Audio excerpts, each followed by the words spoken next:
Hello बच्चों, तो अब हम डिस्कस करेंगे इक्विलिब्रियम चैप्टर से क्वेश्चन नंबर 21, जहां हमें गिवन है equilibrium constant KC for the reaction. ये रिएक्शन क्या है? नाइट्रोजन और हाइड्रोजन दोनों रिएक्ट करते हैं और अमोनिया फॉर्म करते हैं, and this reaction is known as Haber's process. तो मैन्युफैक्चर जब हमें करना होता है अमोनिया का एट इंडस्ट्रियल लेवल, तो हम इसी रिएक्शन को यूज करते हैं। And the temperature for this reaction is given as 500 kelvin, और इसके लिए जो केसी की वैल्यू है वो आपको गिवन है 0.061। सो एट अ पर्टिकुलर टाइम, ठीक है, अभी किसी भी टाइम पे, किसी रैंडम टाइम टी की ये बात कर रहे हैं, सो किसी भी रैंडम टाइम टी पर the analysis shows that the composition of the reaction mixture is 3 moles per litre nitrogen. Nitrogen का कॉन्सेंट्रेशन आपको गिवन है 3 moles per litre, 2 moles per litre given है हाइड्रोजन का, और 0.5 मोल्स पर लीटर गिवन है ammonia का। So is the reaction at equilibrium? ये आपसे पूछ रहे हैं कि क्या रिएक्शन इक्विलिब्रियम पे है। If not, in which direction does the reaction tend to proceed to reach equilibrium?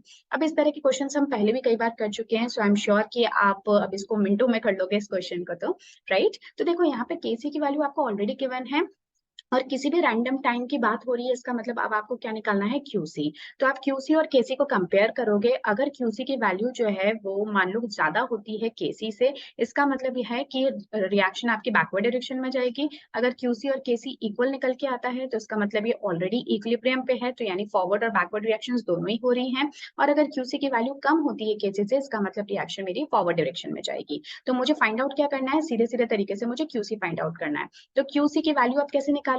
Product of products concentration. बताओ प्रोडक्ट कौन है? मेरा अमोनिया है, और अमोनिया का देखो मोल्स कितने गिवन है, सो दैट इज 2, ठीक है, और डिवाइडेड बाय आपके रिएक्टेंट्स का कॉन्सेंट्रेशन, यानी कि नाइट्रोजन जिसकी रिस्पेक्टिव पावर है 1, और हाइड्रोजन की कॉन्सेंट्रेशन जिसकी रिस्पेक्टिव पावर है 3। ओके, इतना क्लियर है? अब आपको क्या करना है? बस यहाँ पे वैल्यूज को पुट कर दो। बहुत ही सिंपल क्वेश्चन है ये तो, है ना? जितना हमने सोचा था हमारी उम्मीद से बहुत ज्यादा simple question. So this is 0.5 moles per litre. Already आपको ये कॉन्सेंट्रेशन ही गिवन है। कौन सी कॉन्सेंट्रेशन है? मोलर, मोलर कॉन्सेंट्रेशन, क्योंकि मोल्स पर लीटर में है ना, तो मोलैरिटी है, यानी कि मोलर कॉन्सेंट्रेशन।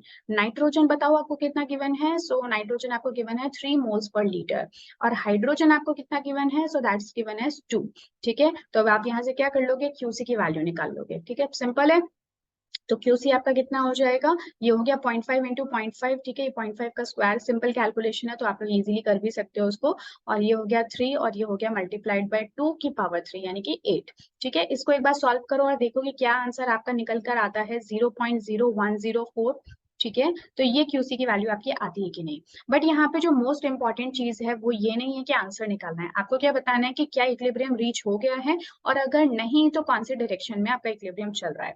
तो सबसे पहले तो हम ये देख लेते हैं कि क्यूसी और केसी का कंपैरिजन। तो देखो क्यूसी की वैल्यू है 0.014, और जो केसी है उसकी वैल्यू देखो तो कितनी है।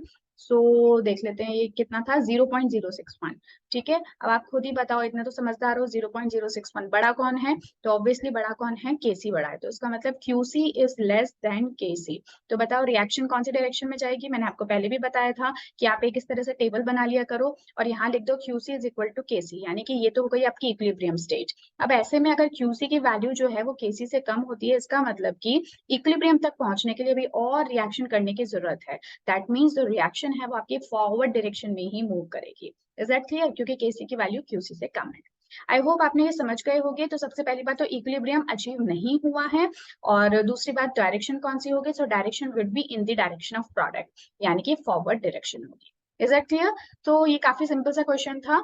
तो नेक्स्ट वीडियो में हम मिलेंगे क्वेश्चन नंबर 22 के साथ में, एंड होप करते हैं कि वो क्वेश्चन थोड़ा सा डिफिकल्ट हो ताकि करने में ज्यादा मजा आए, क्योंकि अब ऑलरेडी हम लोग ये सब कॉन्सेप्ट्स और इस तरह की चीजों को अप्लाई करना सीख चुके हैं।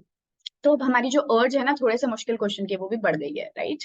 तो yes, so with this next video में मिलते हैं नेक्स्ट क्वेश्चन के साथ में। Till then take care and keep practising. Good bye.